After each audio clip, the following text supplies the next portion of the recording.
Welcome to the third AFC Country and Stakeholder Symposium. I'm Mark Edo, and I'll be your guide for the next hour and a half, where we will hear from some great speakers who will give us insight on the power of partnering with AFC to reduce infrastructure deficits, develop natural resources, and catalyze sustainable industrialization. We have simultaneous interpretation in English, French, Arabic, and Portuguese. It's easy to use. Just simply click on the interpretation tab at the bottom right of the screen and choose your desired language. Please speak a little slower than you usually do so you can help the interpreters interpret. Now, we have a packed schedule, so I'm going to have to be a little strict on timekeeping so we can fit everything in. This is an interactive hour and a half, so I urge you to participate by adding your thoughts in the chat box, and most importantly, your questions in the Q&A box. Please indicate who you are and who you're directing your questions to. Now, we're coming into the second quarter of 2023, and this year promises to be the year of AFC impact, a year where we deepen and reinforce AFC's partnerships and cooperation with various stakeholders. That's why the theme of this year's symposium is Partnering for Resilience and Sustainable Growth in Turbulent Times. The meeting will focus on partnering to implement bold solutions that support African states to deliver on their development priorities in these uncertain times that are beset by intersecting global crisis. Now, as African governments, as central banks, as corporate leaders, as investors, we need to come together and be bolder in our ambitions. We need to support our continental champions and institutions like AFC. Those were not my words. Those were the powerful rallying cry echoed from our first speaker when he last visited us on the stage at AFC Live in Abuja. It gives me great pleasure again to welcome the chairman of AFC's board of directors and the deputy governor of the Central Bank of Nigeria, Dr. Kingsley Obiora. Distinguished ladies and gentlemen, I warmly welcome you to the third edition of the Country and Stakeholder Symposium. I especially wish to acknowledge the presence and participation of the President of Zambia, His Excellency Hakainde Hichilema, various heads of government and honorable ministers represented, heads of central banks and other agencies, and state-owned enterprises, our development partners, our esteemed guest speakers, and every participant present today. As most of you are aware, this symposium was inaugurated in 2021 as a platform for the AFC to engage constructively on how the corporation can support various governments to navigate the uncertain waters caused by the COVID-19 pandemic. We have successfully hosted the symposium each year and achieved several milestones, which will be highlighted in the course of the program. A key success is the number of countries that have joined our cooperation.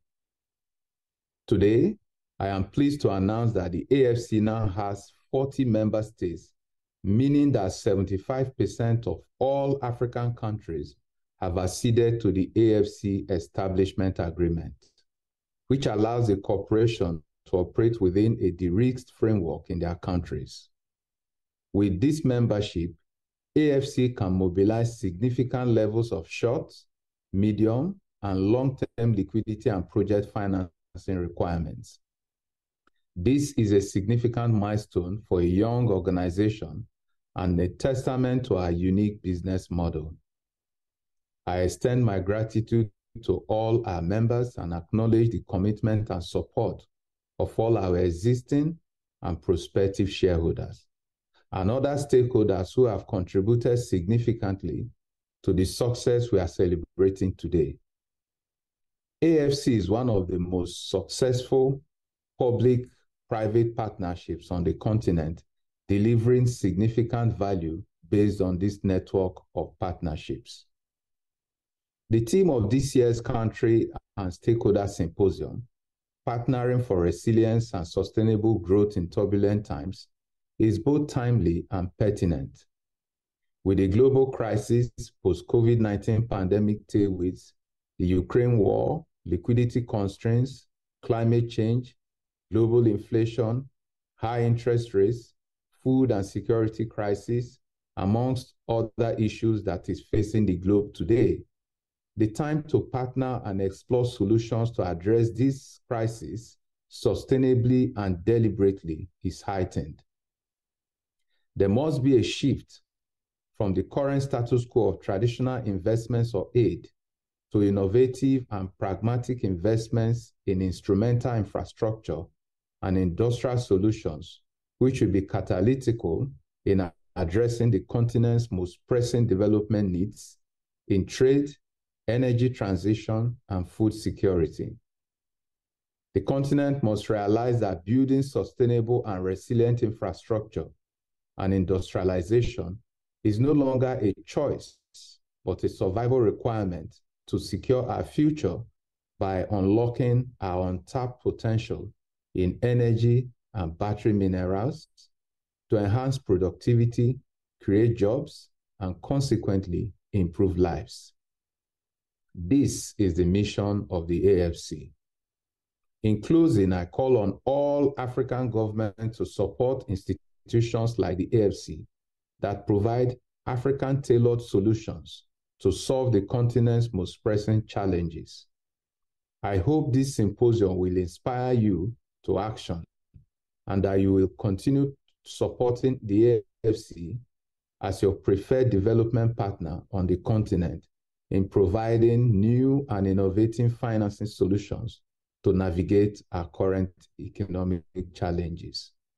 I hope that stronger bilateral ties with stakeholder countries will be formed, that new partnerships will be established, and that older ones will be scaled up. Once again, I thank you for joining the symposium, and I wish you all successful deliberations. Thank you to our chairman, Dr. Kingsley Obiora, for his very warm welcome address that gets us going. Now, the number of AFC member countries is growing, and it's easy to see why. The uncertainty of this changing world means that now, more than ever, Africa Finance Corporation can serve as a trusted partner to African nations looking to build back, or rather forward, better as they seek to keep growth on track. The following film highlights some of the great benefits of being a member or a shareholder of AFC. Please roll the video.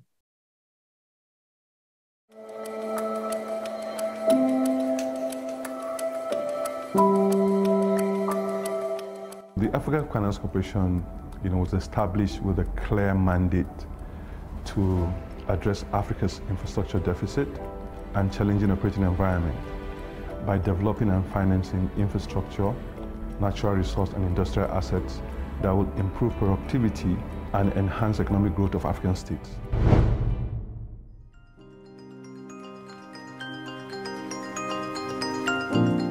From day one, we had the privilege of having a public and a private sector combination. And the reason was it allowed public sector support to be combined with private sector rigor, and that allowed a great cross-pollination of ideas, priorities, experiences, networks, so that the institution could benefit from a wider stakeholder support. AFC was created by a treaty among African states, and from that particular point, it positioned AFC to be a preferred partner in supporting and assisting African government in developing their infrastructure across the continent. However, what makes it different from other multilaterals is the fact when it comes to the shareholding with the corporation, African governments recognize the need to actually have private sector participation that will bring efficiency, innovation, in particular sector knowledge that will ensure sustainability of the investment that will be done across the continent. PIC is one of the largest asset managers in the continent. We invest across a number of asset classes. Infrastructure is one of those. Our exposure to infrastructure in the continent is growing. As a result, when we assessed a number of players, AFC became one of the leading infrastructure players in investing in infrastructure within the continent.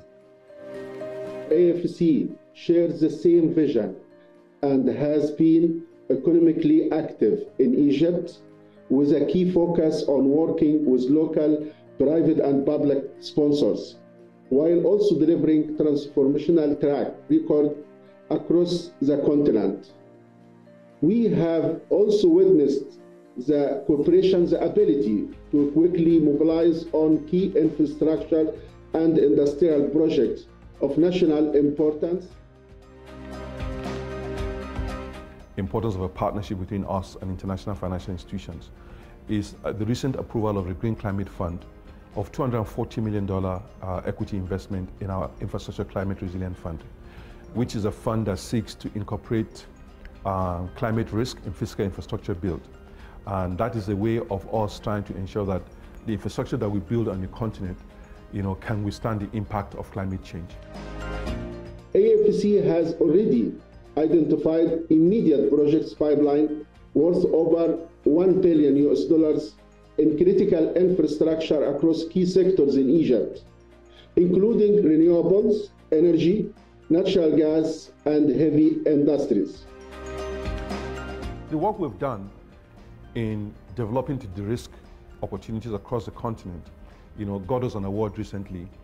We were awarded DFI of the Year 2022 for Europe and Africa, which is significant because, all the other DFIs are operating in Europe and Africa. And for us to get that award, demonstrates, what we do and how well we've been doing that. For our charter, we will always make sure that the public-private partnership continues. And we will also make sure that we bring in as wide a diversity of our shareholder base, diversity in terms of other forms of private sector capital that's available on the continent, and also diversity in terms of bringing in on a selective basis key non-African shareholders that come from regions and countries that have a huge strategic relevance for Africa.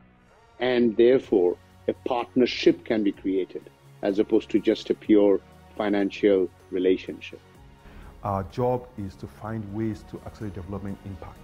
And we come to that with a conviction that we have a critical role to play in the development of our continent. AFC's investment is one of the best investments we have in our portfolio today. We are proud to be the second largest shareholders of AFC after the Central Bank of Nigeria. And the dividend is good, the future is good, and we'll bet on AFC at any point in time.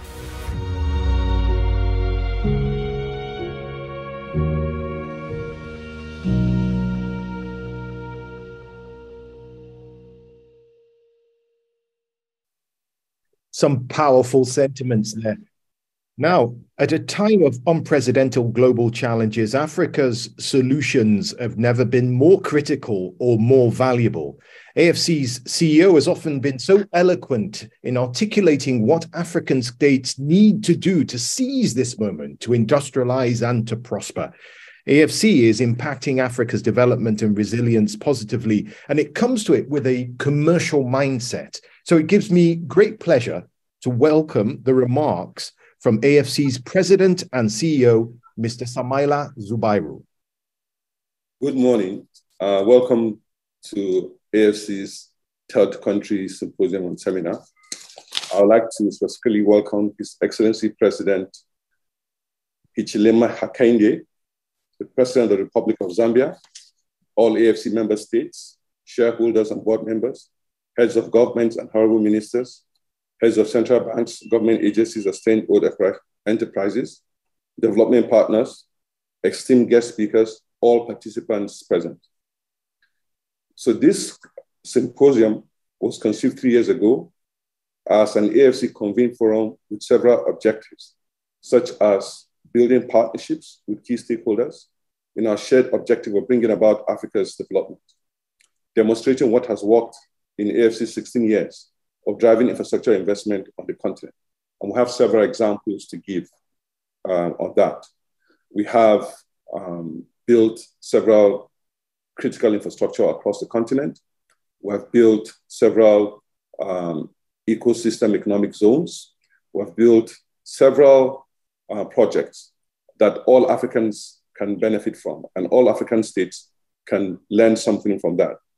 We want to share best practices in development of transformative infrastructure projects so countries can benefit from each other's and AFC's experience.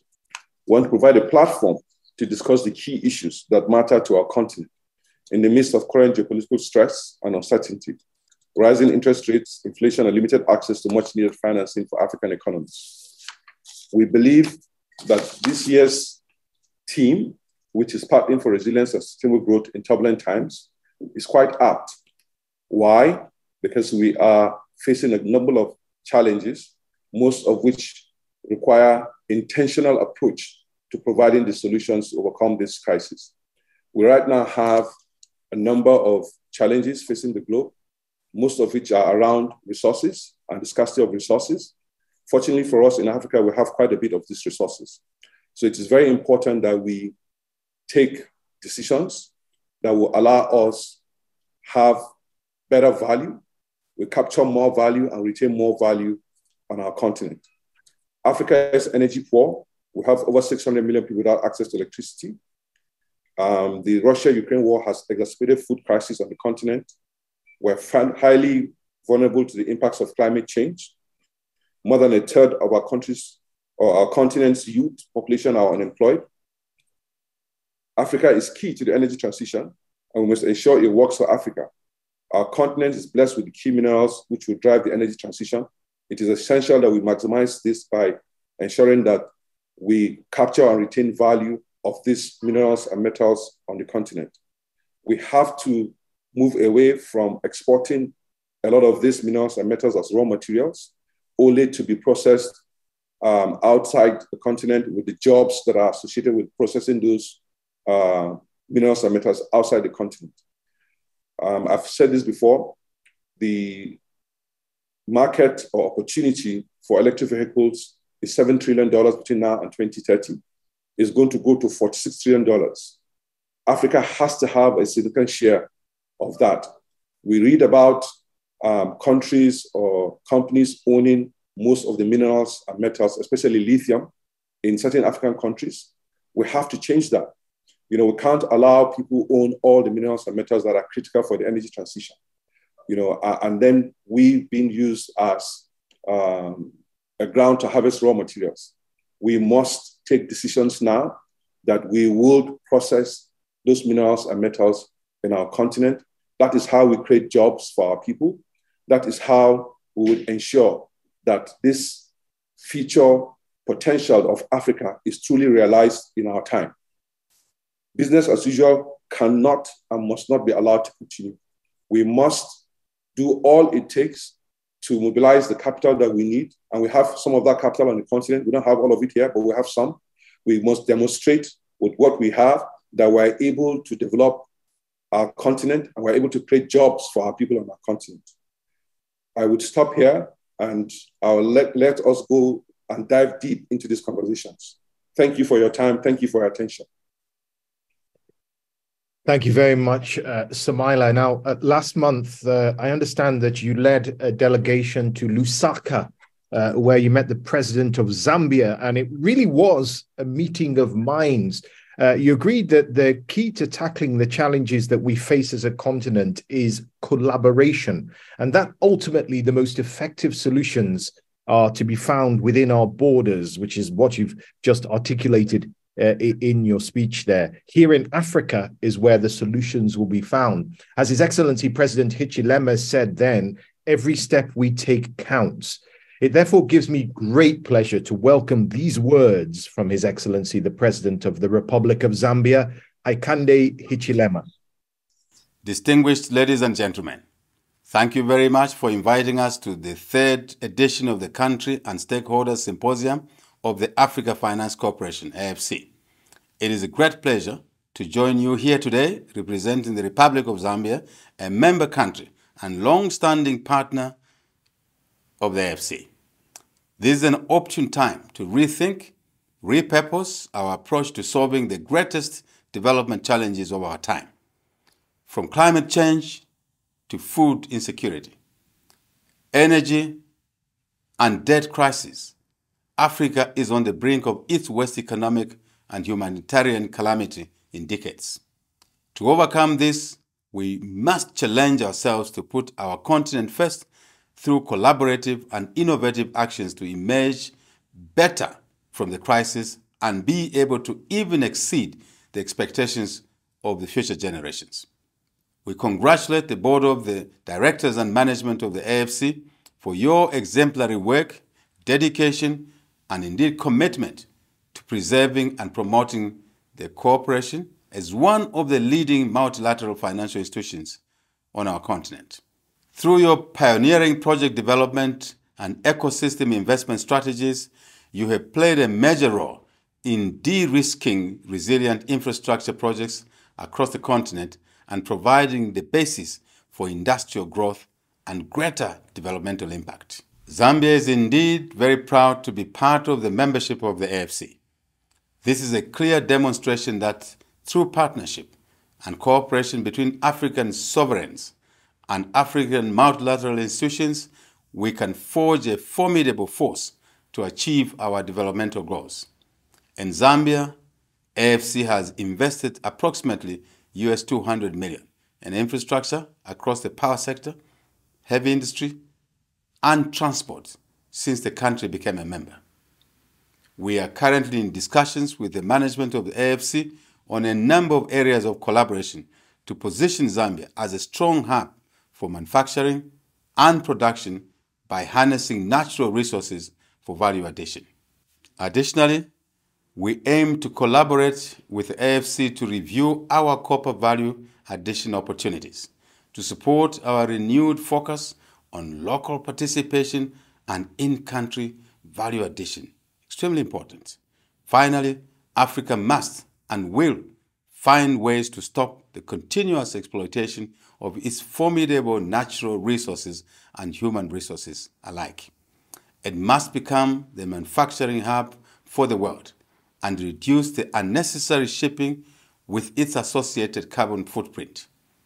AFC is the ideal partner to enable value addition and local processing at source that will enhance export earnings, create jobs, and sustain infrastructure and energy projects commercially in our continent. The Country and Stakeholder Symposium is a unique opportunity and a clarion call for African governments, along with other private sector stakeholders, to come together to find collective solutions and sustainable means of moving the African continent forward. It is time for Africa to play a strategic role on the global landscape and be seen as a solution to critical global headwinds, including food crisis, energy transition, and indeed other areas. We must invest African capital in Africa to bring solutions that work for Africa while also benefiting from the global capabilities. We wish AFC a successful symposium and pledge the support of Zambia as the cooperation spearheads and charts the course for bold solutions. I thank you for your kind attention. His Excellency, the President of the Republic of Zambia there, Hakainde Hichilema. Well, if I were to sum up what he said the time is now. Now we move on to the part where we explore how to craft those solutions together and what it takes to do that. I mentioned that AFC membership is growing fast, and this year the corporation welcomed its 40th member state, Ethiopia. The inclusion of Africa's second most populous country means that 75%, 3/4 of African countries now count themselves among the AFC fraternity. It therefore gives me great pleasure to welcome His Excellency Dr. Eyob Tekalin Tolina, Ethiopia's State Minister of Finance, to say a few words before we take a deep dive into what it takes to mobilize that much-needed capital in these tough times. Dr. Tolina has spent close to 20 years helping shape Ethiopia's economic and social development in various roles in public and private sectors. He's worked for UNECA, COMESA, UNCTAD, IFC, and the World Bank, and many more organizations. And he's here with us now. Dr. Talina, the floor is yours. Thank you so much, Mr. Chair. It's such a great honor for me to address you in the third edition of the FC Country and the Stakeholder Symposium.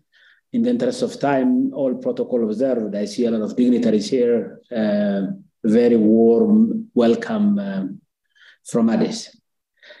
It's quite interesting as the team of this panel is talking about innovative solution, finding a trusted partner, mobilizing resources from the continent and beyond to advance the development agenda that countries in Africa, Ethiopia included, have advanced on.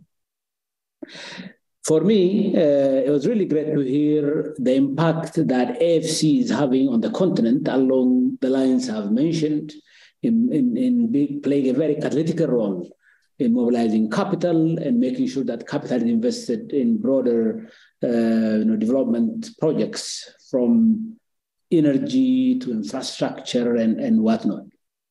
So it's with great honor that I speak today at the symposium and announce that Ethiopia is pleased to join AFC as the 14th country member and join this august institution in advancing its agenda. For us, it's a great milestone because we are at a very critical stage in our development efforts. As you know, Ethiopia has grown sustainably for double digits for over a decade now. Over the last 3-4 years, we've seen significant challenges that are caused because of external pressure, challenges that are caused because of internal conflict. But what that challenge essentially has shown Africa and the world at large is that there are economies like Ethiopia that are resilient. There are countries like Ethiopia that can withstand shocks that come in twos, in threes, in fours, in five, and stand tall and talk about the next phase of development aspirations. As we speak today, we are about to launch what we called the second, the 2.0, Ethiopia's homegrown economic reform agenda that took us through those difficult years. We had 1.0, the first version of the reform, but we are about to launch the second version. And in fact, AFC came in at the right time when we were talking about the next phase of our growth plan. Now, what I think makes AFC unique is that AFC has a very good track record that bodes well for us, as demonstrated by the AFC's engagement with Ethiopian Airlines previously, and its wider investment plan in power, in renewable energy, in logistics, in telecommunication and mining. I understand already AFC at the get-go had identified pipelines that is worth about 300 million in those sectors. Mr. Chair, for us, we see AFC as a Pan-African financial institution. We see AFC as an African institution that is working for African solutions for African problems. So in that sense, we're very pleased to announce our membership today and look forward to working with you and to see how AFC can prove itself in playing a very important catalytic role in taking Ethiopia to its next phase of growth. We have ambitious growth plans. In the next 10 years, we would like to see Ethiopia become a middle-income country. We have identified critical investment projects across different sectors. So I'm really looking forward to have deeper conversation with the panel and with you on how we can realize this. Before I conclude, I really want to wish everyone a very successful event and please be assured that Ethiopia plays to work closely with the FC and with the broader membership The cooperation drives sustainable and instrumental infrastructure for the continent. I thank you. And we thank you, Dr. Tolina, Ethiopia's State Minister of Finance. Welcome to AFC. Now let's dive straight into our panel. The theme of the discussion is unlocking and mobilizing capital in an era of intersecting crisis. It'll last for about 45 minutes, and there will be opportunities to take a couple of your questions. So please start to type them into the Q&A box or make your comments in the chat box. Get them in early, and there's a better chance that I'll be able to pass them on to the moderator for him to pass them on to the panelists. Well, who are the panelists? We have an excellent lineup of speakers. They are Mr. Banji Fehintola, who is the Senior Director and Head of Treasury and Financial Institutions at AFC. Ms. Rania El-Sawi is the Deputy General Manager of the Market Sector at the Central Bank of Egypt. And Mr. Olukayode Piton is the Managing Director and CEO of the Bank of Industry in Nigeria. You're all most welcome. We also have an excellent moderator in the guise of the Executive Director and Head of Financial Services for AFC, Sanjeev Gupta. Sanjeev, it's all yours.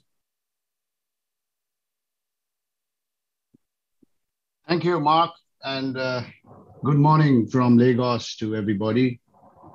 Needless to say, an absolute pleasure and privilege to be speaking to you this morning.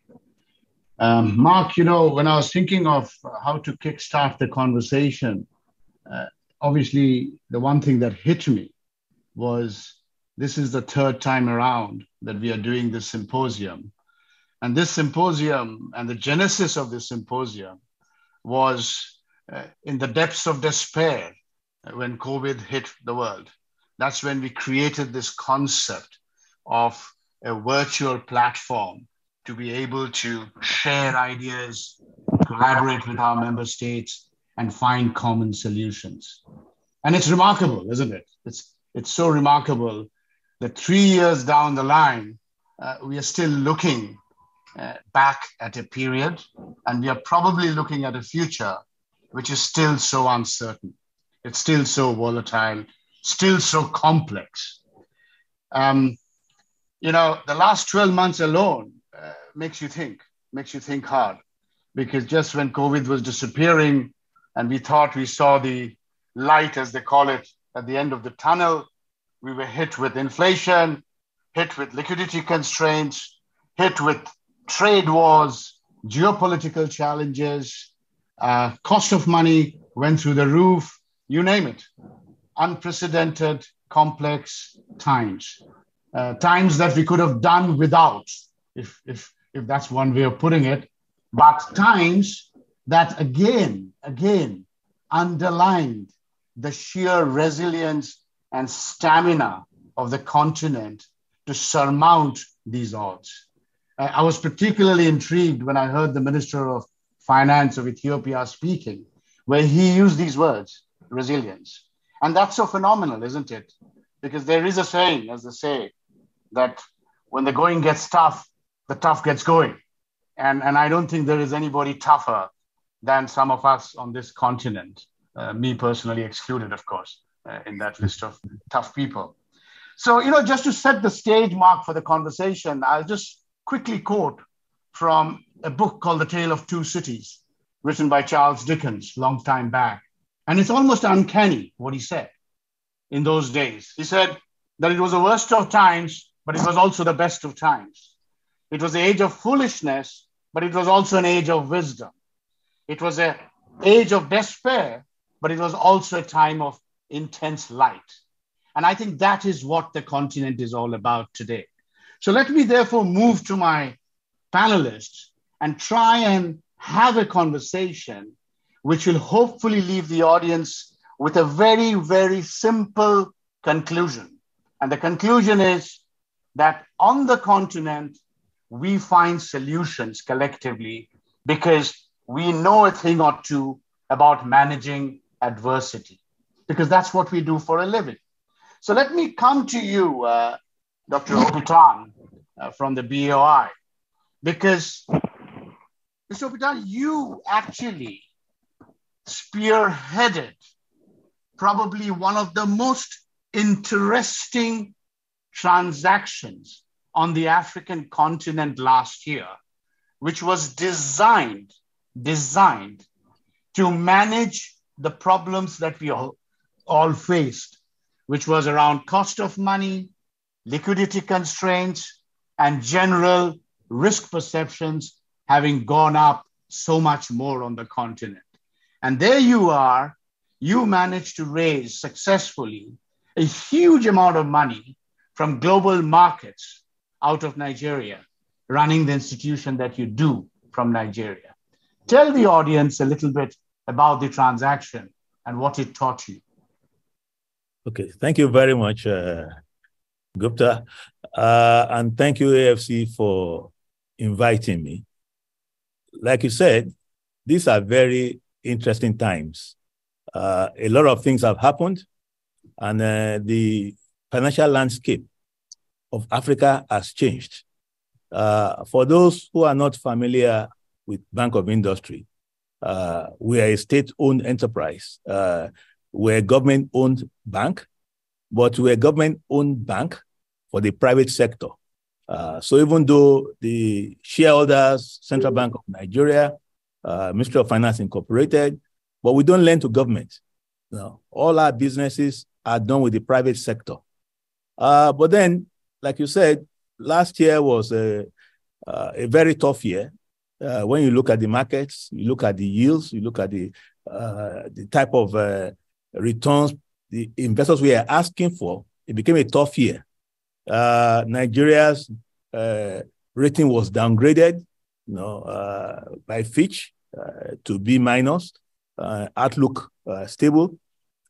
Moody's was more aggressive. The downgrade was a CAAA1. With those kind of rating, to raise money will have been very difficult.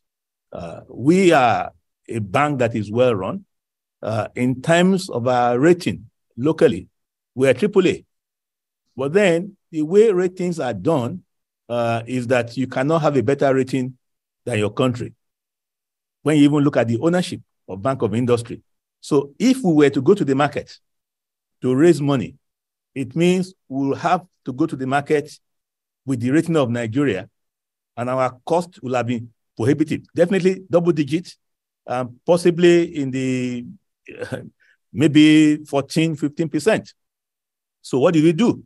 We said to ourselves, this is a bank that is well run with good corporate governance. Is there a way we can look for partners in Africa that we can do a wraparound with? And basically we narrowed down to 2 banks in Africa, and AFC was one of those banks. One, they are centered on Africa. Number 2, they have good rating. AFC has an A3 rating. So we got into a discussion with AFC, and we must commend AFC. They were very quick, they were very fast, they were very professional. We were able to come to an understanding that they will give a wrap, which means we're going to go to the market, but guaranteed by AFC. So that took us out, technically, out of the constraint of the rating of Nigeria to the A3 rating of AFC. And then we had a roadshow, in the Middle East to increase, at least the sectors and that we're talking to. Initially, you go to London, you go to New York, but now you're also looking at the pool of funds in the Middle East. And so that was what we did. We went to the market with a wrap of AFC to raise money August of last year. It was very successful. We raised over €1 billion, and the pricing was very good. It's not at a pricing that even the country Nigeria could not raise money. We were able to get about 3 months LIBOR. It's not a secret now, with about 1.65. So that's what we did. So it's an option that's available to other SOEs that are well run, well managed. They can package themselves and find a way to move away from the constraint of the national rating of their country. So that's one of the deals we did, which won some awards here and there. Mr. Opitan, thank you so much, because you had highlighted a couple of key aspects. One is seizing the opportunity that you saw, but clearly having that innovative set of thinking in your mind to be able to find a solution when nothing obvious existed, right? And I think the solution you finally got was a phenomenal success, wasn't it? I mean, congratulations to you and your team for what you achieved. That allows me to come to, from Nigeria to the next big economy in Africa, Egypt. And let me come to Rania, because it is no secret that just like Nigeria and many other countries in the continent, Egypt had its share of challenges over the last year, right? It had to battle with high inflation. It had to battle with foreign currency challenges. It also had to battle with many other geopolitical issues that the economy had to confront. So, Rania, given the hat you wear out of the Central Bank of Egypt, I know the Central Bank of Egypt played a huge role in managing what was a very complex situation.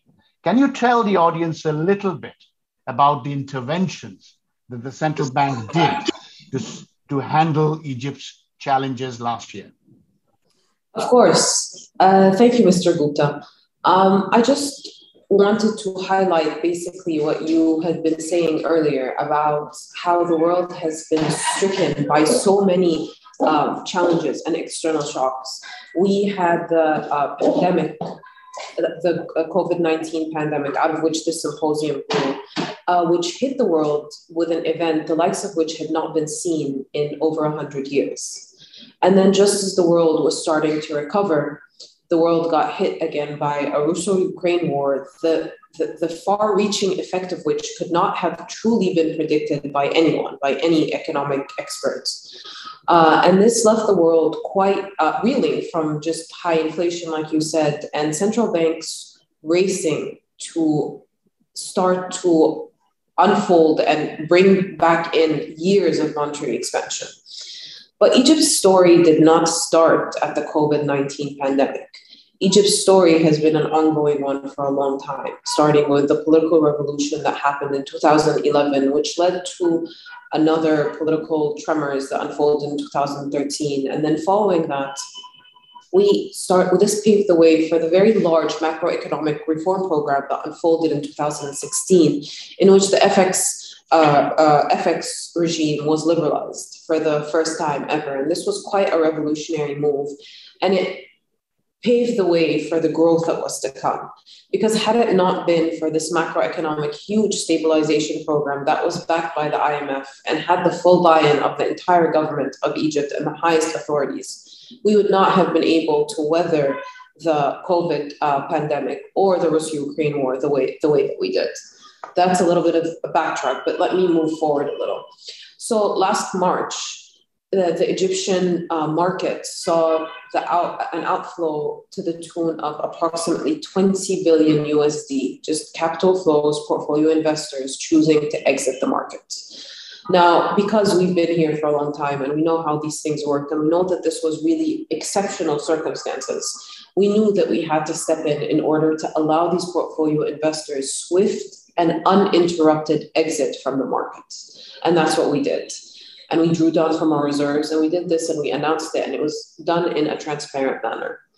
But we knew that we also needed to turn around and shore up our reserves. And we were capable on drawing, on moving to our allies who helped buffer our reserves and replenish our reserves. And we also started moving on the IMF program in order to reach an agreement that would help us secure another EFF program that would really ensure prolonged and continued macroeconomic stability. Now, this program was never meant to be a large one in size because, as you know, due to the packages that Egypt had to the IMF, there's a large amount of exposure that the IMF and Egypt have to each other. So we announced this very clearly that we would have a small program, but what we did in order to put that stamp of approval and to show the investor community at large Egypt's commitment to ongoing reform and change. And that's where we're going. And right now, the Central Bank of Egypt has 5 pillars in mind. Number one, it is to rebuild reserves, and this is a main pivot of the IMF program from organic sources such as asset sales and more diversified issuances, etc. And we want to continue to maintain our price stability mandate of making sure that inflation remains manageable on the medium term.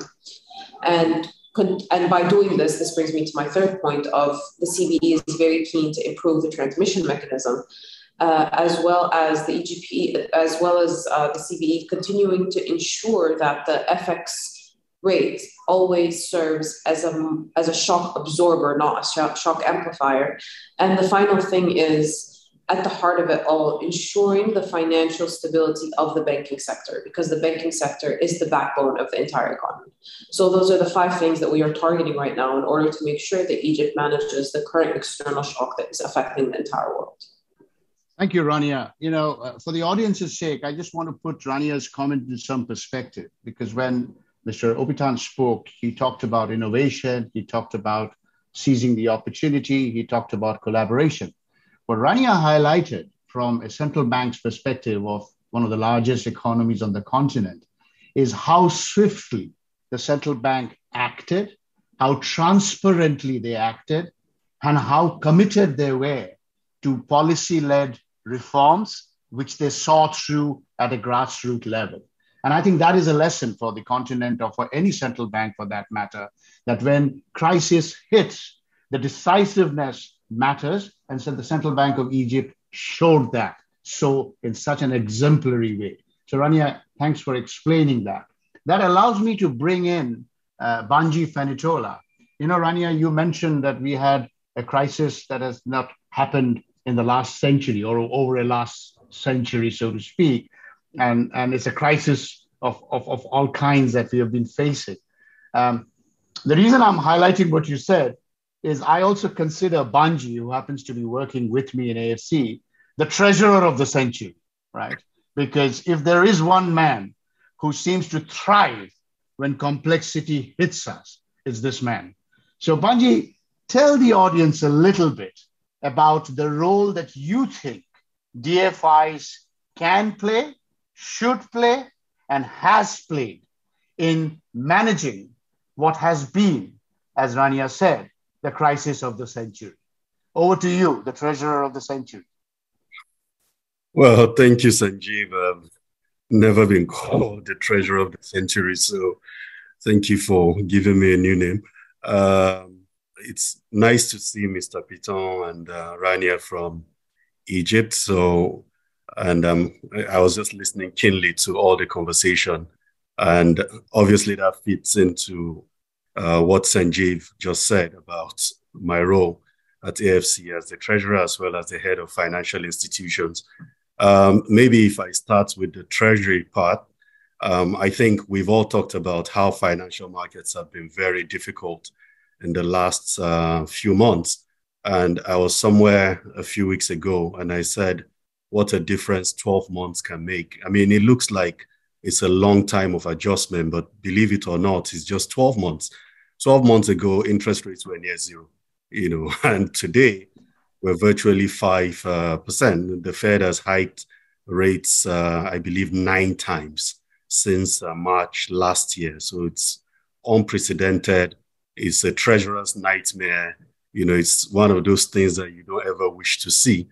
But I also do say to people that, financial markets tend to have a short memory, unfortunately, because if you just do a trend and you look at rates from 1970, 71 till date, the average Fed funds rate has been about 5.4%. So we're really just going back to a long-term average. We're not anywhere at a point where the world has never seen before. In fact, the world has seen higher rates than this, but it's just that we keep forgetting. So I was saying a few weeks ago, and I'll say it here again, that as a treasurer, back to Sanjeev's point, I've gone through in the last 12 months my circle of grief. I started with denial. I was like, oh, this is not true. It's not going to happen. Then I moved on to anger. Then I obviously skipped bargaining. I couldn't bargain with the Fed. the Fed was going to do what it wanted to do. Then I've moved to depression, and finally I'm at acceptance stage. And I say this because that means the world has changed. The reality is that the world has changed. We may be in a period of a high interest rate forever. So clearly, DFIs like AFC have a big role to play in helping, Africa to mobilize the kind of capital that it needs for its own development. And that, leads me to Sanjeev's question: what kind of role can we play? And I think Mr. Piton's earlier comment, I found that very complimentary as to what AFC can do. I mean, we've worked with BOI for a long period now, right from when BOI was tapping the loan market on its own. We supported BOI, I believe, in January last year to go into the Eurobond market for the first time. And two roles, because most DFIs wouldn't do that. So I think that what DFIs are doing is beginning to change, helping borrowers to tap the international capital market. That was unique. We did that for BOI. But beyond that, it's actually even putting our balance sheet at work for a good client like BOI by providing an anchor order to ensure that the issuance was successful. I know Mr. Peter didn't talk about that transaction, but that transaction itself also won a couple of awards in terms of how well BOI was able to tap the market using DFIs like ours. And then obviously the support you provided with the credit enhancement also did help significantly. And I think that's the kind of thing that we should be doing as DFIs. On the central bank side, we also do have a very strong relationship. I heard when Rania was talking about shoring up reserve. We have a good relationship with the CBE. We have a relationship with other central banks across the continent, whereby we try to provide the liquidity. I took note of 20 billion FPI that left, so people like ourselves have to fill that gap in order to ensure that we don't have a currency crisis or we don't have any kind of big liquidity issue in any of the key African markets. So we have a big role to play, Sanjeev. I think we and similar institutions really need to step up. The rest of the world had QE. They had central banks pumping money in. Africa, unfortunately, doesn't have that. So DFIs like AFC definitely need to play that kind of role in mobilizing global capital to help all the borrowers and sovereigns on the continent. Banji, thank you. I think, I hope the audience heard you clearly, because there was a very loud message in what you said. And that is that the DFIs have a very pivotal role in times like these, especially when markets are not open to you, not just to provide funding, but to be able to convene and create the collaboration that is required between the various role players on the continent. Because if solutions have to be found, if innovation has to be created, then collaboration is got to be the foundation. And I think I want the audience to appreciate what you said, that it's all about how DFIs think, but also take along the various role players with them to find solutions. Let me come to you, Mr. Pitan, because, there is a saying, they say that charity sort of begins at home, and God only helps those who help themselves. And one of the biggest dilemmas and contradictions that we have on the continent, as you know, is that it is not true that we don't have domestic savings. It is not true that we don't have money that can be converted into domestic capital. So the question I have for you, Mr. Pitan, is Nigeria has this very large pension fund industry, ever growing. The continent as a whole has got a very large pension industry. How do you see yourself and ourselves and other role players working together to make those pension funds work for the longer term development of the continent and provide capital that we otherwise lack? Let me hear your views on it. Thank you very much. Thank you. You're right. When they say there is no capital in Africa, that is not true, because there are pockets of funds that are available if we tap into them. You mentioned one, the pension fund. In Nigeria, now maybe the pension fund now has close to about 13 trillion naira of money available. where is this money? Most of that money has been invested in government bonds and securities. You know, these could have been funds that could have been used for infrastructure financing, long term, you know, but there are very few products available in the market that could actually tap into the funds. So even the operators in the market have to be creative and come up with instruments that the pension funds can invest in. The pension fund managers also must be very creative. You know, at BOI, we've had meetings with some of these pension managers. They look at the high rates of government bonds. At the time now, you're talking about 13, 14%. And they are looking at that kind of return in the short term. But can they also partner with people that want to finance infrastructure, maybe on PPP basis, you know, reduce the interest rate because we're talking long term, and look at taking some equity, you know? So there could be different ways of tapping into that. The pension fund industry is more developed in South Africa, and they have tons of money, possibly the largest in the continent. Most of those funds also, some of the funds are overseas. You know, when you talk of banks like AFC, banks like African Export-Import Bank, you are focused on Africa. You ask yourself, the African governments, where are the foreign reserves of African countries being kept? Where are those deposits being held? If you are looking at talking of capital for Africa, and you're looking at banks that are helping Africa, then consciously, African governments should also put some of their deposits in banks like yourself, like AFC, like African Export-Import Bank. Make them bigger and larger. For instance, now we are talking of power. You know, a lot of money is needed in Africa for power, for all this climate change thing that we want to do. Where will the funds come from? And then we have a lot of oil and gas in Africa. But now, even the gas, I was talking to a few financiers in Europe.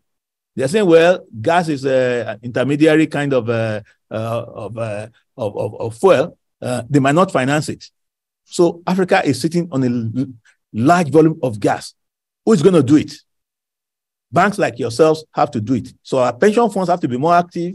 Our African governments must put some of those resources in banks like yourselves. You know, if we do all of these things, you'll be surprised how much money we can raise in Africa. Mr. Pitan, thank you so much. I mean, I cannot agree with you enough as to what you said just now. You will be pleased to know, however, that increasingly a lot of pension funds on the continent see the merit in what you just now described. The AFC alone, actually, over the last 18 months, has managed to attract 4 of the largest pension funds on the continent to come in and invest in AFC because they see the merit of what you exactly said. And we are obviously going to encourage more and more pension funds to come in and invest with us and alongside us. But you also made a very, very important comment, and that is about the reserves. I was actually going to come to Rania with this question anyway. So thanks for laying the foundation for it. I appreciate that. So Rania, you know, here you are, a central banker, having had to weather so many storms, which is what central bankers do. They weather storms. But one of the questions we've been asking ourselves is exactly what Mr. Pitan said, and that is that, Mr. Pitan said, and that is that you have this huge amount of reserves, which we usually, based on conventional wisdom, park outside the continent with investment grade institutions. But there are investment grade institutions on the continent. AFC is just one of them. There are many more. What would be your thinking about a systematic way, a structured way of those reserves starting to be banked within the continent so that then it can create the liquidity that we need on the continent? Sorry to put you in a spot, Rania. Maybe it's a controversial question, but I'll hear your answer anyway. No, absolutely not. Thank you for this question. It's always important. And thank you, Mr. Pitan, for raising this issue.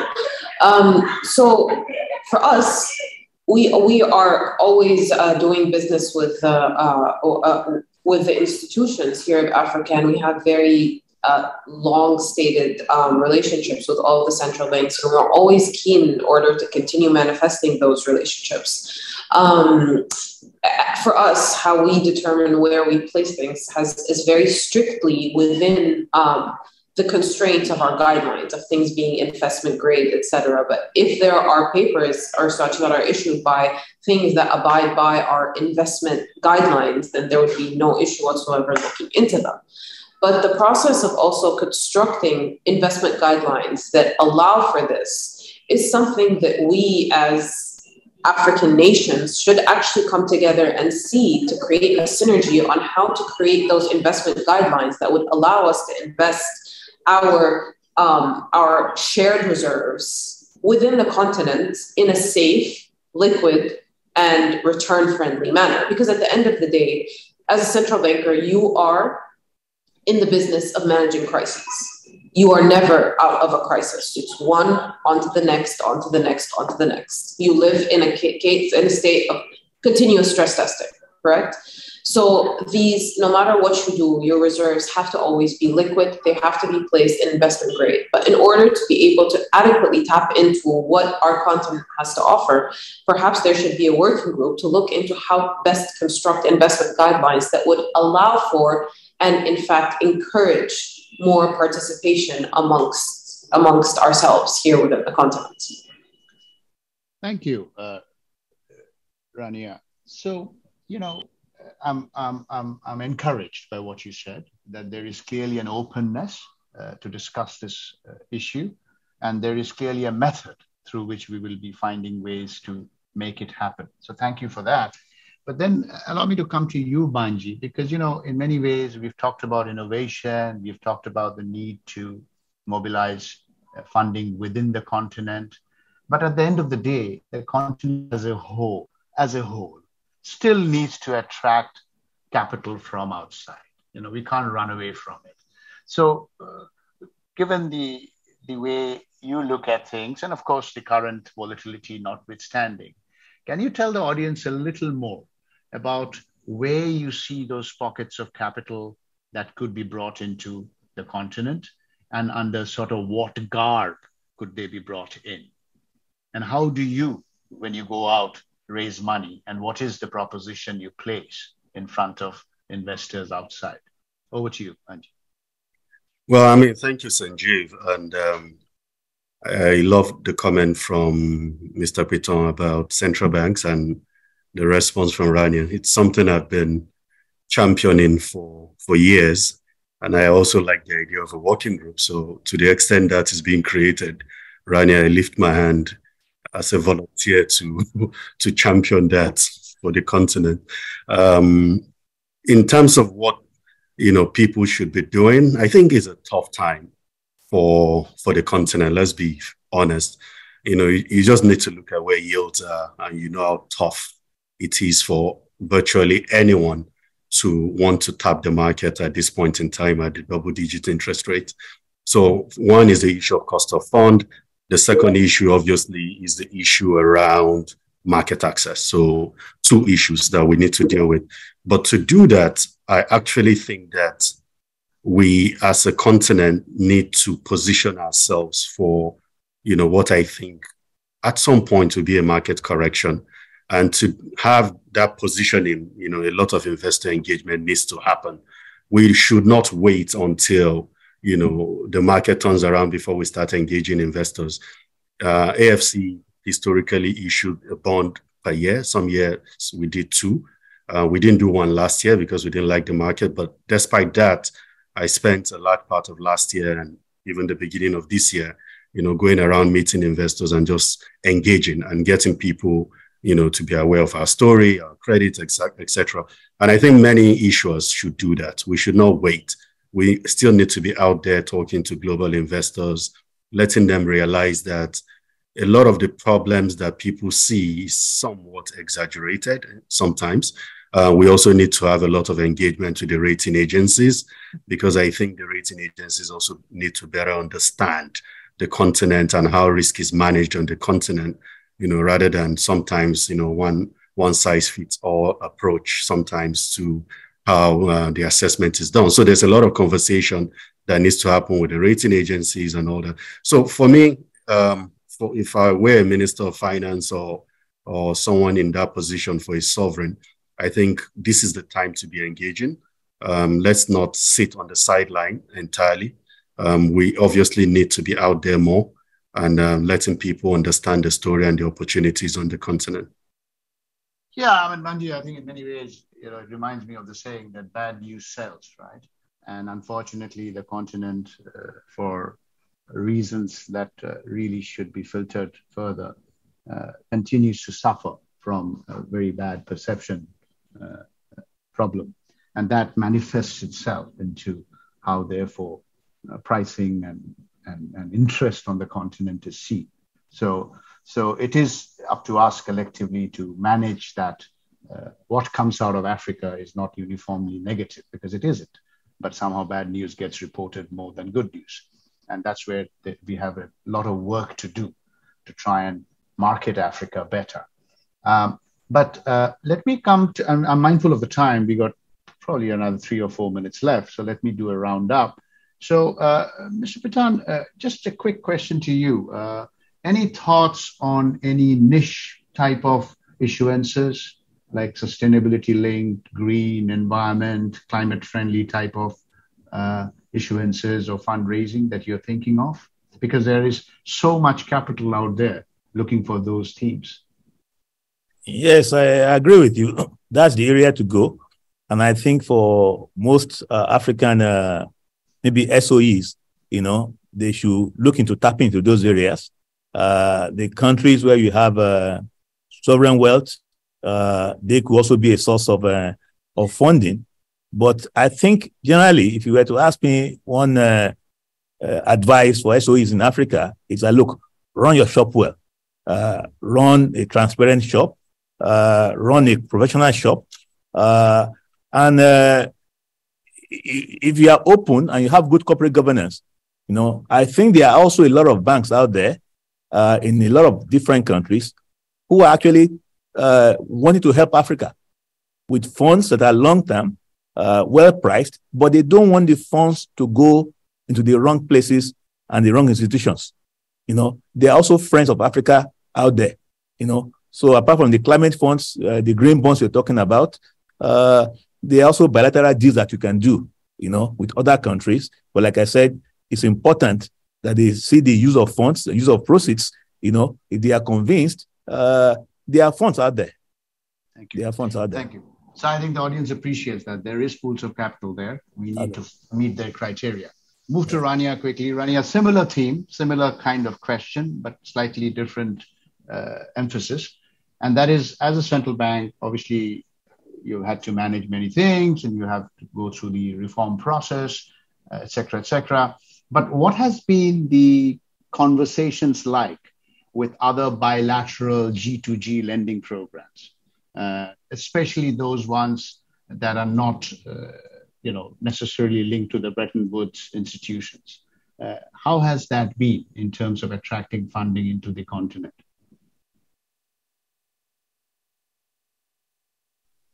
So in terms of attracting funding, I'm going to capitalize on the points that were actually made.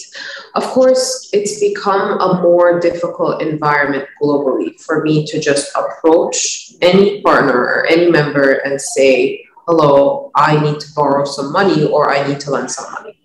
The world now is different. There's over-collateralization. There is very sharp haircuts. I mean, when you have the Fed pricing where it is now for risk-free rates, imagine where our risk premium would place any of our issuances. So any conversations immediately become more difficult conversations. But what really helps steer the conversation more powerfully than anything is actually labeling a cause for approaching a partner, things more noble that the entire world is looking at, such as climate finance, green hydrogen, empowering SMEs, When you have a powerful reason for having funds or attempting to secure funds, the conversation in itself becomes a different one, apart from just the process of trying to put rates down, etc. But when you're looking at, as you know, Egypt just posted the COP27. The amount of capital and memorandums of understanding that were signed are really quite baffling in size. There is so much appetite to do things, but people now want to move beyond just let's lend money, let's find return. If you have a powerful cause to work towards, that's when the conversation changes and shifts. Thank you. So, Rania, that's great to know that the conversation has to be focused, the story has to be compelling, and there has to obviously got to be that process where people believe in what we are trying to do. I see that you didn't answer the question I asked about sort of G2G funding sources from non-conventional sources, particularly out of the IMF World Bank regime. But I'll touch on that offline with you. But Banji, coming to you for the sort of final words, so to speak, tell the audience why they should feel hope, why they should see this as the beginning of a very important era for the continent from a fundraising point of view. Well, obviously, so many reasons. So Africa itself being the most important reason, the importance of Africa to the world entirely. I don't think the continent is a continent that can be ignored right now, especially in an era of very turbulent geopolitical environment. You know, Africa is almost like everybody's bride right now. Everybody wants to be here. Africa obviously holds the key to, you know, the energy transition, climate change. You know, Africa is, when the rest of the world is becoming more polarized, Africa is talking about a continental free trade area that would create, you know, perhaps the world's biggest markets. So everyone wants to do business with Africa. And I think that is something, it's an opportunity that we all have to seize. And I think the way the markets are now certainly won't be like this forever. You know, markets go in cycles, so there will still be time when markets are open. But for now, obviously, like I said, I think we're in an era where rates may be high for some time. We would adjust as a continent. Economies will adjust. People will still come to the market at this rate. Countries obviously would involve more private sector participation, expand the revenue base to be able to absorb, hopefully, the higher interest costs. And ultimately, you know, the continent will continue to produce very high growth.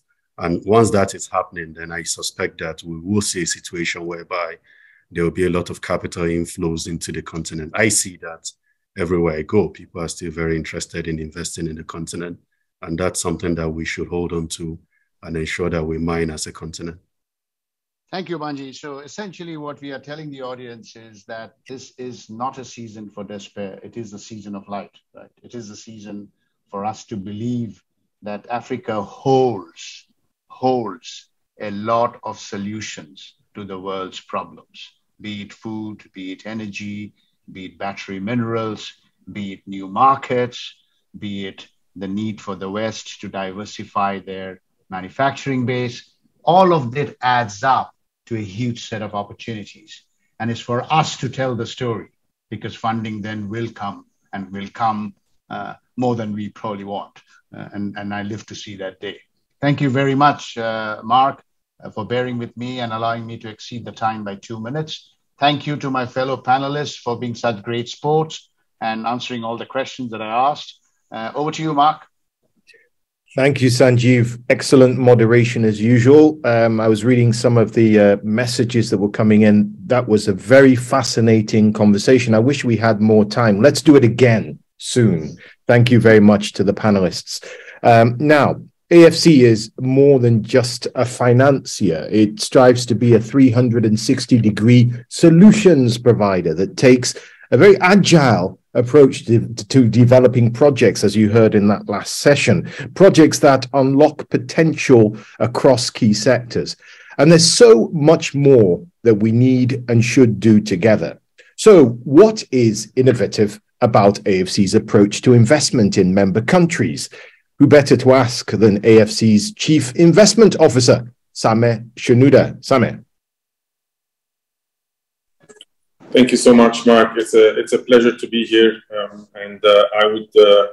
I would like to walk you through the way we think, the way we strategize, the way we implement our strategies, and how can we become a solution provider and not only an investor like many others. I have a few slides that I'd like to put on the screen. If the organizers can put these slides on the screen, please. So while we wait for the presentation to be put on the screen, as I said, we see ourselves as a solution provider. We are not a plain vanilla investor. Africa has many complex issues, has many needs in infrastructure, and the bankable projects that we see are not as many as you would expect. The secret is that you need to find solutions, you need to be innovative, and you need to be creative. Just a quick background for those of you who don't know every area we work in. We work in 5 broad sectors. Natural resources, and this covers oil, gas, transition metals, and battery metals. Power, and this covers gas, gas to power on the generation side, renewables, and transmission.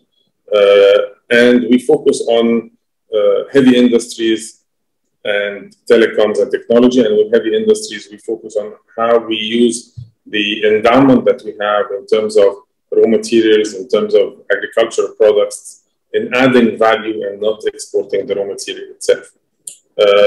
Also transport, logistics, and this covers ports, rail, transport generally, food storage, supply chain, and obviously following the pandemic and the war, the food theme, food security theme has become a very high priority for us.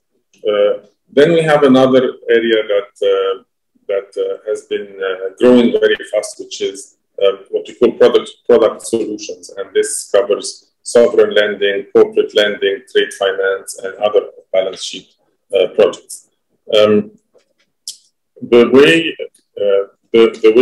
we usually originate projects is through project development. So we do take early stage risk, we do take early stage development risk, and look for projects that are in a conceptual phase first, and then move into developing, spending early stage risk capital to develop the project, bring them to a bankable project, get to a point where we get to a project financial close, construction, and then operations.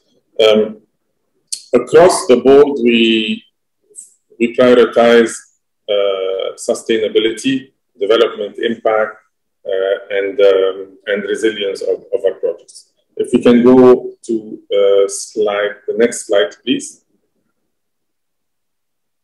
Next one. So when we look at solutions to provide to countries, to businesses, to sectors, we follow a number of themes. So the priority themes for us are climate and energy, and we group a number of subsectors below that, and I will discuss very quickly each of those, whether it's renewable energy, battery metals, or gas to power. Integrated supply chains, we always solve for a full ecosystem. So from the source of the raw material to the transport and logistics, to the industrial zones, and then to the ports at the end, including storage and others. And then, as I mentioned, beneficiation and industrialization. How do we add value? How do we convert the metals, the precious metals, and other minerals into a final product or a semi-final product. Same with oil, for example. We are now investors in 8 refineries in Africa, and this would reduce the reliance of African countries to import refined products, even though they have the crude. So we keep that within the country. We refine the products and then distribute it locally. Other industries include cement, fertilizers, and others. And then the last theme is a new one around telecoms and technology. Next slide, please. So one of the things I wanted to focus on, because we can spend a long time discussing what we do and how we do it. We invest in a number of instruments. It could be debt, it could be equity, and anything in between.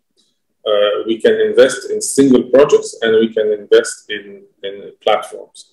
And I would like to focus the next few minutes on our platform strategy, where we feel that it is important to group a number of projects within the same sector under one holding company, and we call it a platform, where you have the same management team, the same banking relationships, the same pipeline of projects, and these platforms would attract third-party capital, would ensure that we have enough scale, enough diversification within the geographies. We create more value. We have more influence with our EPC contractors to negotiate better terms. We have more influence with our lenders as well. And it demonstrates to governments and to other partners that we have done many projects before and we can do more in their country or in their sector. So there are a lot of benefits to grouping a number of projects within the same sectors under a platform. I'd like to walk you quickly through 4 examples of platforms that we are involved in, and they will always follow the themes that I have discussed. If we can move to the next slide, please. So the first platform that I wanted to share with you is related to climate. It's a renewables energy platform. If you can move to the next slide, please. So about 2.5 years ago, we presented to our board a strategy to develop the largest renewable energy platform. We started from a small base, and we decided that we want to go to we decided that we want to become the largest renewables player in Africa. And the strategy was to implement this was through a number of routes, through partnerships with like-minded players, through acquisitions of existing assets, and through developing greenfield projects from scratch. Following the approval of the strategy, we started with 130 megawatts of renewable assets in 3 countries.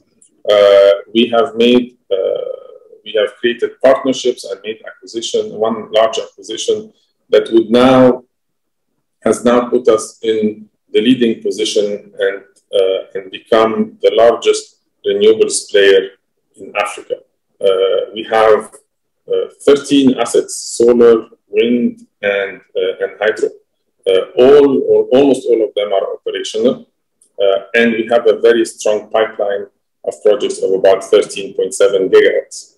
Now, our target is to become a 5 gigawatt platform in the next 3 to 5 years. This, as you see from the map on the screen, has allowed us to diversify geographically, diversify in terms of technology, but also have the right partners to be able to implement the strategy and execute on our very ambitious plan.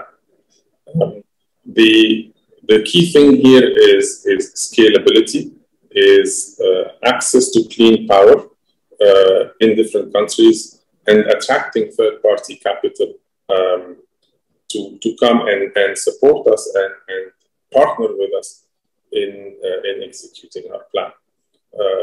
We are now getting a lot of inbound interest to participate with us because of the scale that we have created and because of the diversification and the fact that we have a strong mix of operating and under development projects. If we can go to the next platform, please. So the next one is one that is very interesting. It's around battery minerals or critical minerals. Next slide, please. Just for everyone to have a bit of a background, Africa is endowed with 40% of all the minerals that are required to build an electric vehicle or a battery for a power plant. However, all these minerals are exported in raw form to China. China builds the battery cells, builds the electric vehicles, and then exports them to Europe and the US and other parts of the world. So there is a huge imbalance where Africa has 40% of the materials, but China produces 70 to 80% of the final product. So as a solution provider, what AFC is trying to do is to capture, at least for now, a few steps in the production of the electric vehicle, at least a few steps in building the battery, so that instead of having only 4 or 5% of the value of an electric vehicle in Africa, which is the mining part of it, capturing up to 40 or 50% of that value. If we can go to the next slide, please. So for you to build an electric vehicle, for example, you need to go through 6 or 7 steps. Can you go to the next slide, please? So you start with mining. You go through refining, precursor production, cell assembly, and then the electric vehicles. The red dotted line or the box on the left is what is happening today in Africa, which is only the mining part, which represents a market size of $11 billion. The electric vehicle market at the bottom right of the slide shows a $7 trillion dollar market size. What we're trying to do at AFC is to continue doing the mining, but also capture steps 2, 3, and 6. Where you add significant value, you create jobs, and you reduce significant emissions of exporting the raw product to China and then back to US and Africa. It's not an easy job. It is very complicated, but we see the value and we're determined to make it happen in the next 12 to 18 months. Next slide, please. Next one, please. I'll skip this one. Next slide, please. The third example I want to give is integrated supply chains. We are majority owners of a platform called Arise Integrated Industrial Platform. This is one of the oldest platforms that we have created and built, and it's a great success story where, as I said, we solve for the whole ecosystem. We start from the raw material or the mineral. We invest in the transport of that raw material to an industrial zone. So we invest in rail or in roads or in other forms of transport.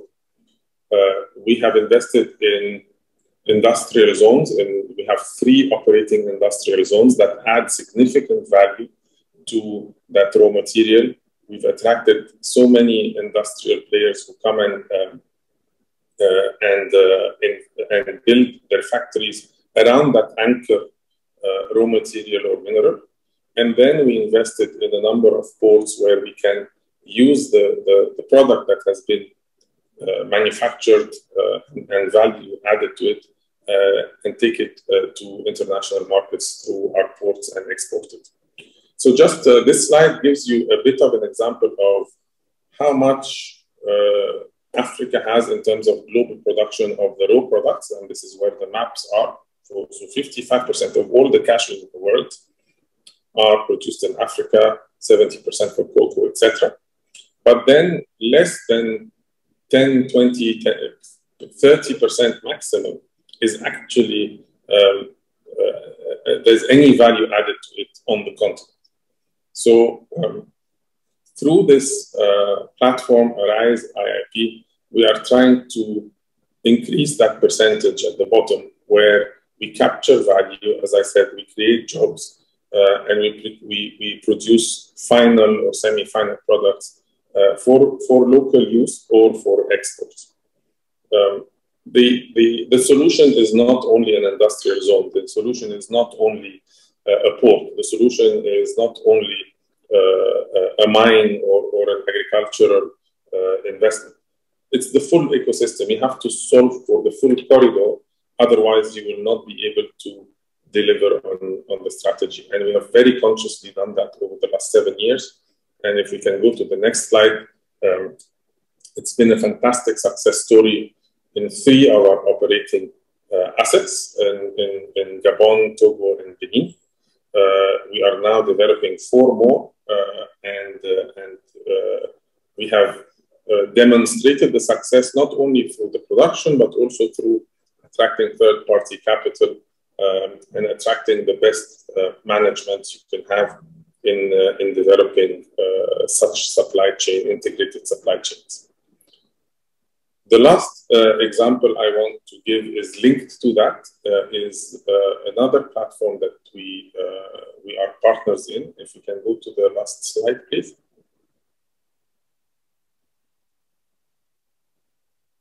It is a port platform. As I said, we solve for the full supply chain.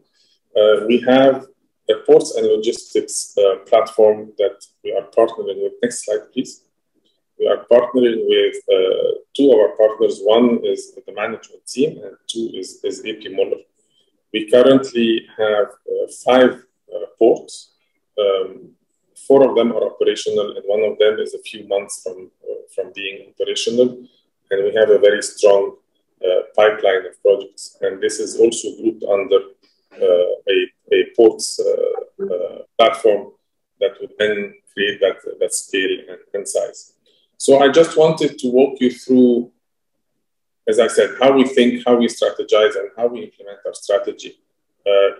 We're not a typical bank. We do provide solutions, and we look for where the problem is, and look for pragmatic solutions, bring the best people, the best partners, and create scale and size that would then attract others to join us. Thank you very much.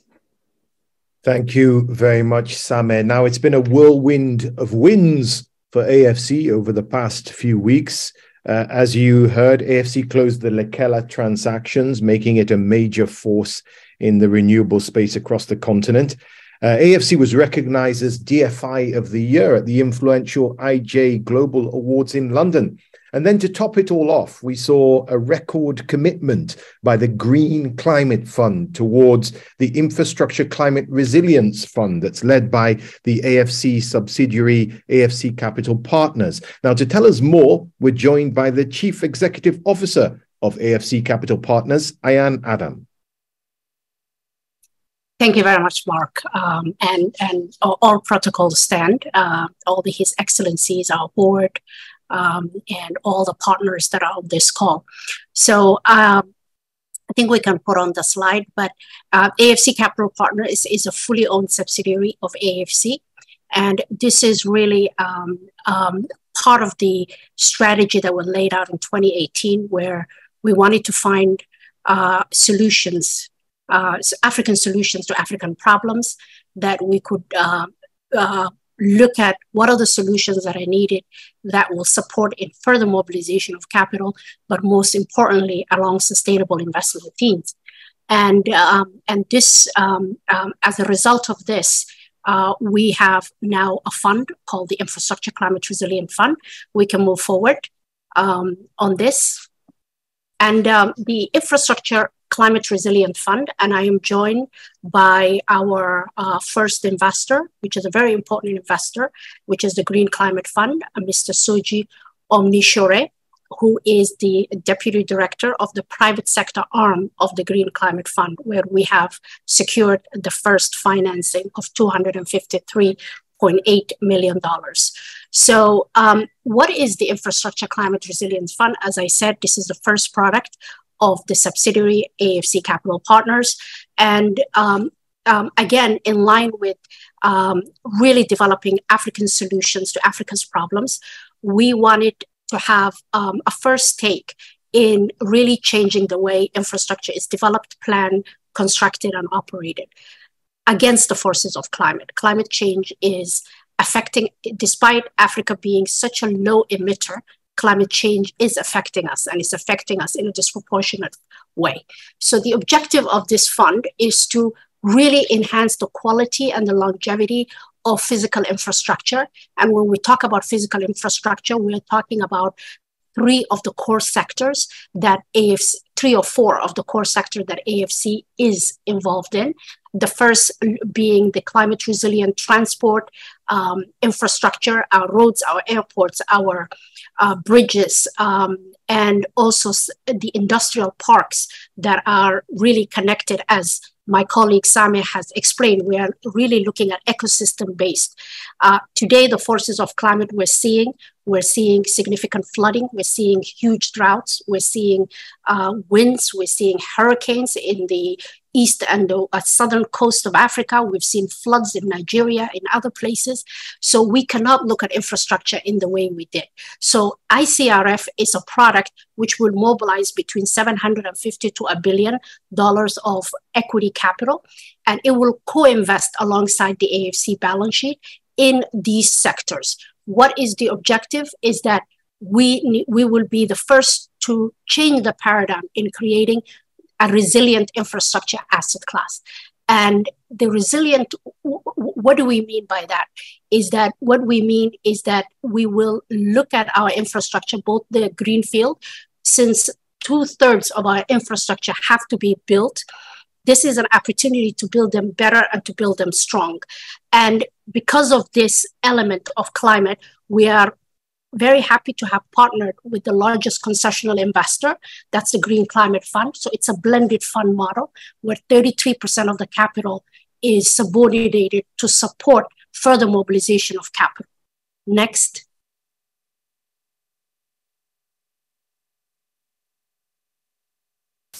So the whole objective of the Infrastructure Climate Resilient Fund, as we said, is to really build infrastructure that is resilient to the impacts of climate change. And that means we will have to look at, plan, we identified what are these climate risks, we plan, we design, we've developed proprietary modeling that look connecting the climate scenarios from the IPCC, the Independent Panel on Climate Change, and we integrate that into to our offering. And with the idea that going forward, AFC infrastructure that are built by AFC will withstand and will come on stream very quickly as a result of the solutions that we are offering through the Infrastructure Climate Resilient Fund. Next.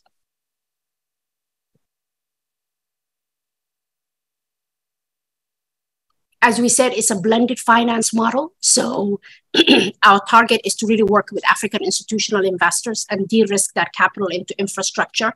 And the way it works is that 1/3 of the capital is going to be paid last after we pay institutional capital, 10% US dollar return. And then we pay 3% to the anchor investor.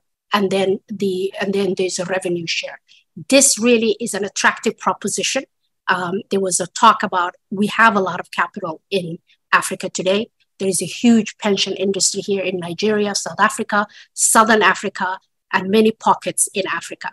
This product gives them a de-risked product to support the further attraction of capital in a blended fashion, but also gives them a dollar return that they could be comfortable with.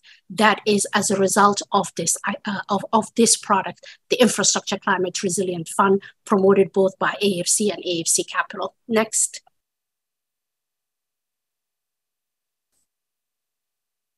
So I think for some of you who are not familiar with the AFC, and I know we have a lot of our countries on this forum, so far we have received, the program is targeting those 20 countries at the top, which have given us non-objection letters to the GCF, but we're still seeking 5 more of very large countries, that is Egypt, Senegal, South Africa, Tanzania, and Ethiopia, which has just become a member.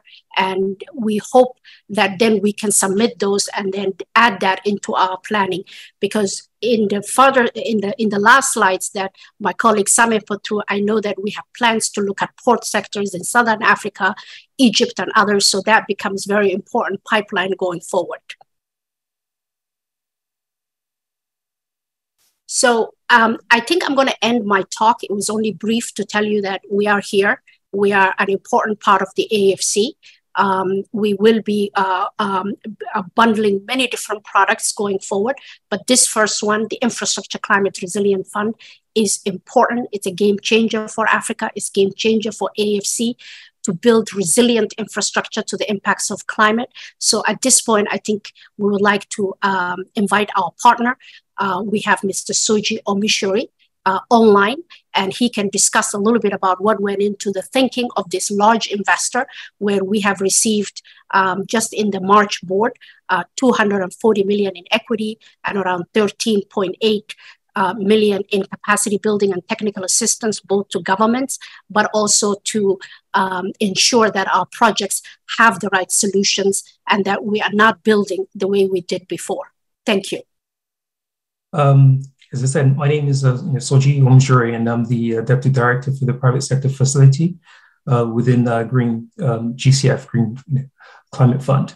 For those of you who do not know about the GCF, basically we're a climate fund. We have about $40 billion under management. We're funded by the Global North for projects in Global South, where a lot of the kind of climate impact is currently taking place.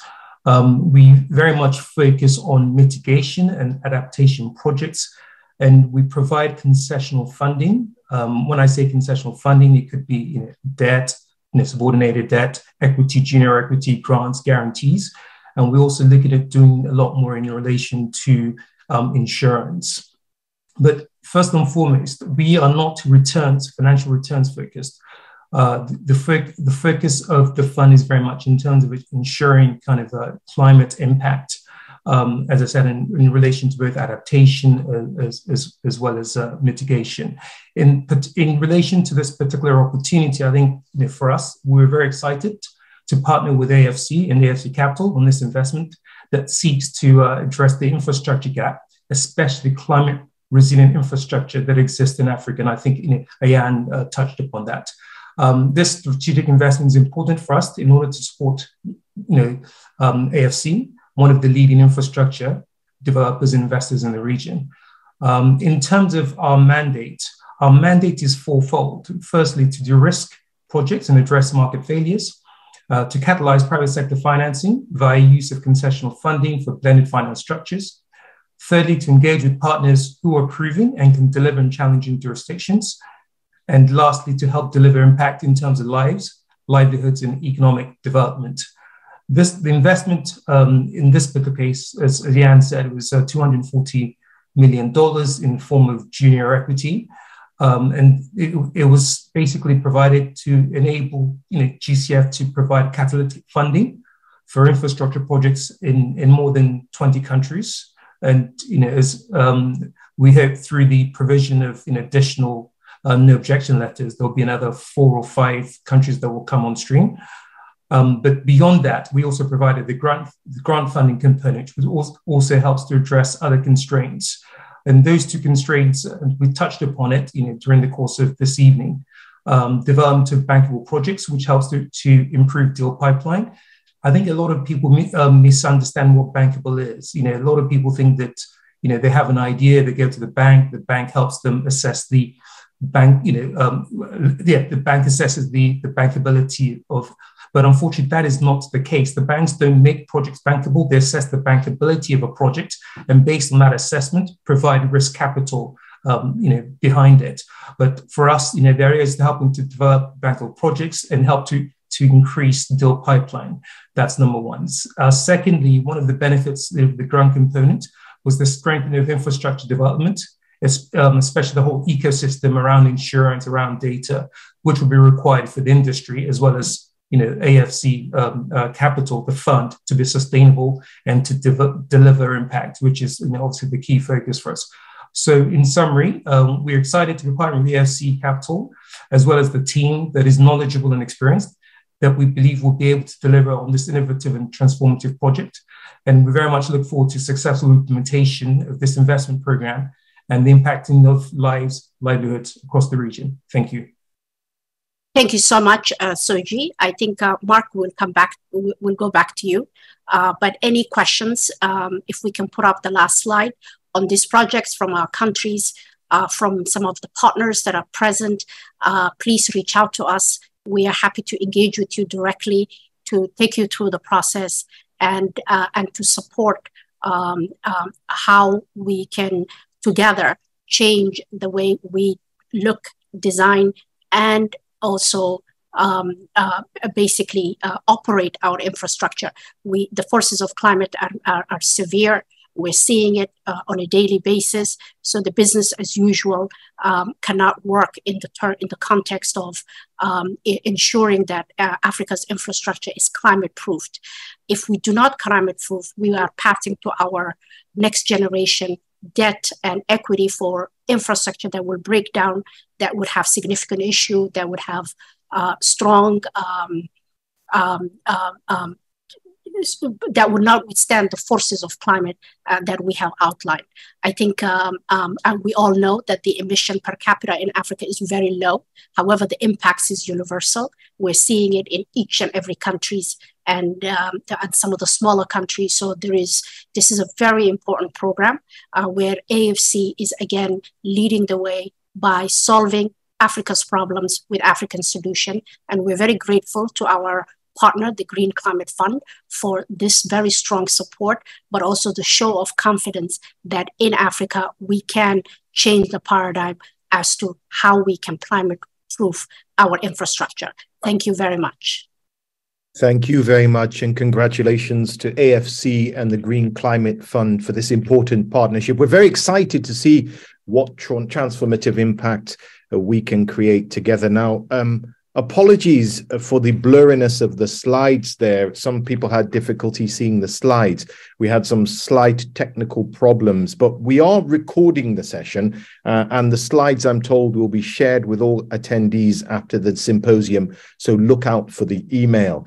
Now, we're more or less out of time. We're definitely out of time. And I had quite a few notes that I was taking through this very, very stimulating session. Perhaps I can just read a few highlights that jumped out at me. President Hichilema of Zambia spoke about cooperation between African sovereigns and African multilaterals like AFC. And he described it as a formidable partnership, a formidable force that we can forge together, and spoke of his aims to collaborate and harness natural resources and add value to the resources God has given us. He described AFC as the ideal partner to rapidly increase the pace of industrialization, not just in Zambia, but across Africa. I was also taken with Dr. Tolina, the Ethiopia's State Minister of Finance intervention, where he described AFC membership as a great milestone for Ethiopia, and that AFC is unique. Its track record is great, and that AFC has identified, I believe, $300 million in pipelines in various sectors. And he spoke about that word resilience that came up a lot. Mr. Piton, the MD of Bank of Industry in Nigeria, said African governments should put their funds into the likes of AFC. He talked about about understanding how swift AFC was in term when BOI was looking to raise funds, and that its A3 rating was an indispensable asset in supporting BOI to go to the market and very successfully raise $1 billion in financing. So there were lessons to be learned from that. Our own president and CEO, Samaila Zubaira, was very direct. He said we need to take decisions to add more value to our resources. We must capture and retain that value. Take minerals and metals for the energy transition, for example. He pointed out that electrical vehicles market was about $7 billion now, but it was going to balloon to something like trillion. I said billion, I mean trillion, 7 trillion. It was going to balloon to 46 trillion in the next few years, and Africa must have a significant part of that. We must make those decisions now, and it can no longer be business as usual. And also Ms. Rania El-Sewi from the Central Bank of Egypt talked about liquidity issues and the importance of shoring up reserves. Banji also backed that up, and he mentioned how when the liquidity crisis impacted the world, that many of the more developing nations pumped liquidity into the system. We couldn't do that. And so Banji points out that it's now more important than ever, that AFC acts as a conduit to badly needed capital. I'll stop there because there was much more. All we have left is really for me to pass the microphone to Alice Usanese, who is the Vice President and Acting Head of Country Relations for AFC, to end this session, this whole forum, with the vote of thanks. Alice. Many thanks, Mark. On behalf of the country relations team, it's my pleasure to really appreciate this moment and thank you all of you to joining the third edition of the Country and Stakeholder Symposium. My thanks to all of you for your active contribution, and indeed in particular to the speakers and panelists for their insightful engagement. As mentioned by our chairman in the opening remarks, the symposium has been created really as a platform for AFC to engage constructively with its stakeholders, for our country members, shareholders, and peers to share experiences and learn from each other so we can deliver better for the continent. In His Excellency President of Zambia words, we must challenge ourselves to put our continent first through collaborative approach so the continent can emerge better from the current crisis and be able to even exceed the expectation of our future generation. Indeed, our current existing economic model, as has been discussed today, has failed many times, and as Africans, must all take responsibility to own our destiny through bold action. Bold action results in the creation of institutions like AFC, providing end-to-end solution with a hybrid structure fit to respond to the continent's unique and evolving challenges. Institutions whom their only mandate is to advance the economic development and the welfare of our people, by bringing along both regional and regional partners with real commitment and interest to have Africa as part of the solution. And it is with this core belief and drive that the corporation has grown so quickly and successfully over the last 16 years. We have invested more than 10 billion in productive sectors while delivering competitive returns to our shareholders. And as I think has come clear during this discussion, we will not have achieved all these milestones without the support of our country members, shareholders, men who are here today.